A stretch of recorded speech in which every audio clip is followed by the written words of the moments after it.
بسم اللہ الرحمن الرحیم۔ السلام علیکم۔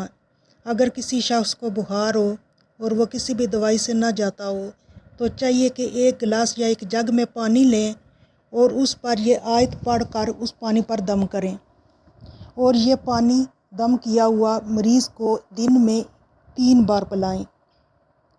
اور جو آیت ہے وہ پڑھنے کا طریقہ یہ ہے کہ اس آیت کو 7 بار پڑھیں یا 101 بار پڑھیں۔ مثلا تعداد مقرر نہیں ہے، آپ اسے آگے پیچھے کر سکتے ہیں جتنا آپ کے لیے آسانی ہو۔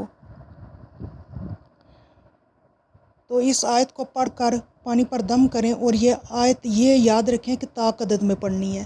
مثلا 7 بار پڑھیں، 3 بار پڑھیں یا 101 بار پڑھیں، جتنی بھی پڑھ سکتے ہیں آپ، جتنا بھی آسانی سے پڑھ سکیں۔ تو یہ پڑھ کر پانی پہ دم کریں اور مریض کو پلائیں، اور اس پانی کا جو ہے وہ مریض کے چہرے پہ بھی اور جسم پہ بھی چھینٹیں ماریں تو بہت جلد آرام آ جائے گا، اسی دن ہی بخار کا آرام آ جائے گا انشاءاللہ۔ اور وہ آیت یہ ہے، بسم اللہ الرحمن الرحیم۔ قلنا یا نار کونی بردن و سلاما علی ابراہیم